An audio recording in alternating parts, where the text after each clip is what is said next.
Nyt mä teen perusnakere-asetelman keräämiseen maljakkoon. Ensin teen ristikkotuen tähän, eli mittaan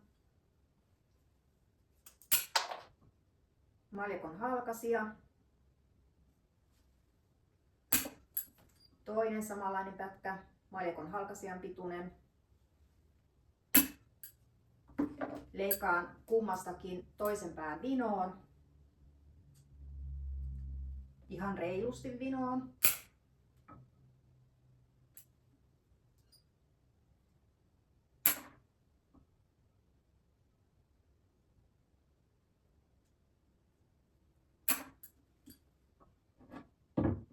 Laitan tämän ensimmäisen vino-leikkauspinta alaspäin tänne maljakkoon. Ja nyt mä survon tämän ihan voimalla tänne, koska tämä maljakko kestää. Ja silloin tulee myös tiukka, pysyvä ristikkotuki. Sinne meni. Se vinoleikattu pää saa murskautua vähän, silloin se on tiukasti siellä. Nyt mä laitan tämän toisen. Täytyy ensin mitata taas vähän tarkemmin. Ja tästä mä pujotan sen ensimmäisen alle, leikkauspinta ylöspäin ja nostan sitten sitä leikkauspintaa.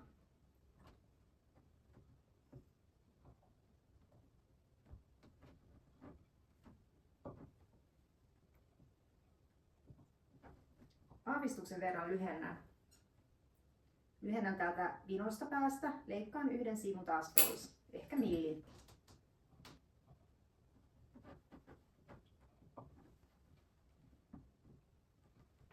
Sitten nostan. Siellä on ristikko. Ja nyt ei tarvitse olla huolissaan siitä, että ristikon ruuduista tulee eri kokoisia, koska sitä voi sitten käyttää hyväkseen. Sieltä löytyy sitten oksille semmoinen sopiva aloitusruutu.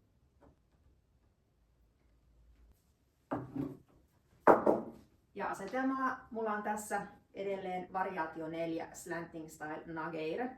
Mä teen sen täältä sivusta päin, niin ehkä sitten huomaat helpommin, miten ne kallistuskulmat tulee. Tää on siis mun sinoksa. Astian korkeus, halkasia, puolet edellisestä vaaksa ja sitten jonkun verran menee sinne maljakkoon. Etupuoli on siis nyt tuolla.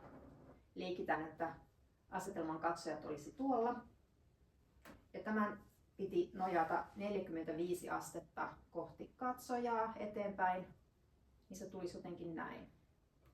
Leikkaan tämän astian seinään nojaavan alapään vinoon, että se istuu mahdollisimman hyvin tuohon astian seinään, että tulisi mahdollisimman iso pinta-ala, mikä ottaa kiinni astian seinään.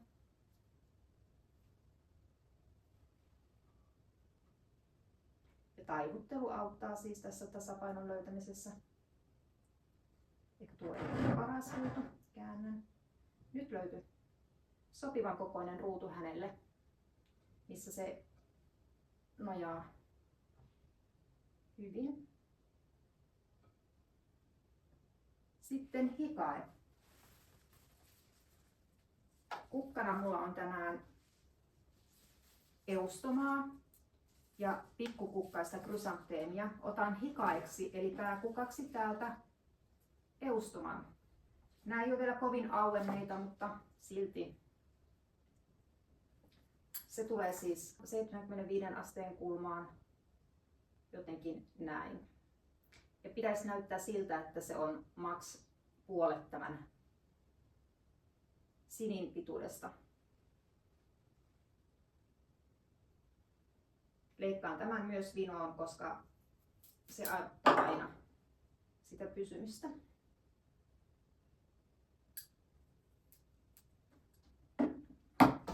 Mä karsin täältä vähän näitä vihreitä lehtiä, että kukat tulisi paremmin esiin. Ja myös siksi, että tämä vaikutelma kevenisi, ettei tämä hikae näytä kauhean raskaalta.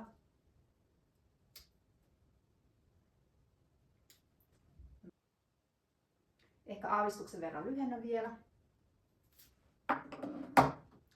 Hikae nojaa takaseinään.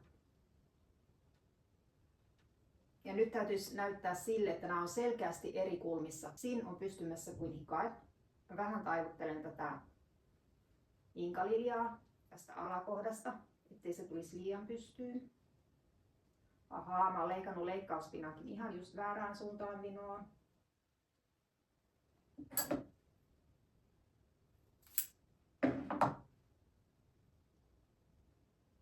Noin. Laitetaan täytettä.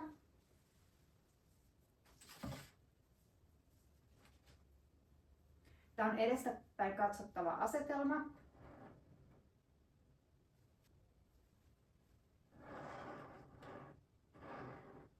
Mutta laitetaan vähän jotakin tulemaan myös taaksepäin, ettei asetelma pääty kuin seinään. Nojaa tonne etuseinään, tulee hikaen varren yli ja katsoo vähän taaksepäin. Lisää myös tänne sivulle vähäsen, jos joku kurkistaa täältä sivulta.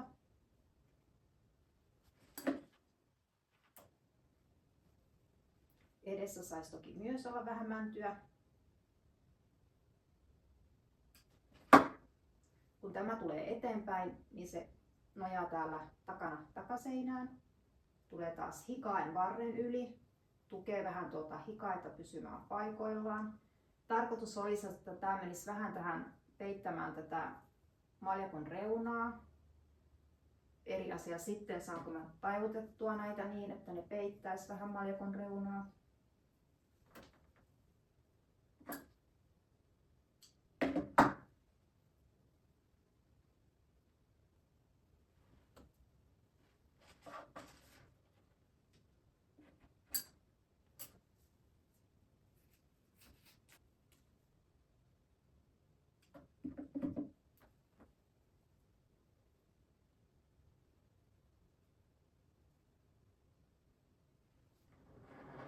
Nyt se näyttää tälle.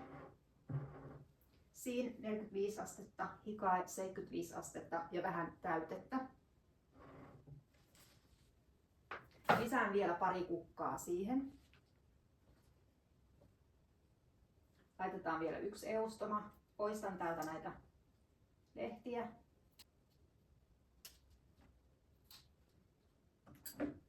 Oho.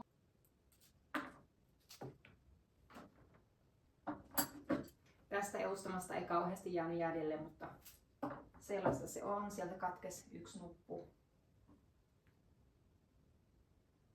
Noin. Sitten mulla on tällaista vaaleita aavistuksen verran kellertävää krysanteemia. Voisin laittaa myös sitä vähän täytteeksi. Krysanteemi on kovin supussa, niin vähän yritän availla sitä.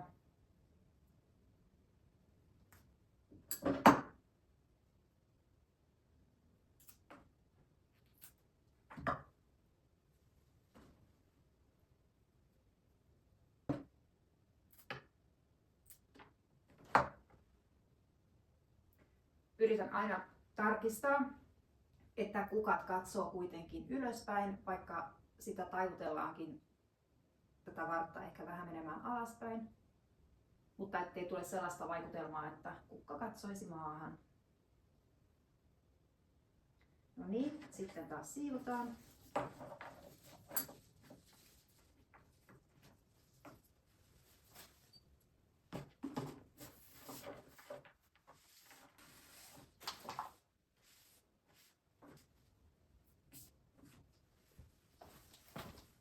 Se on siinä.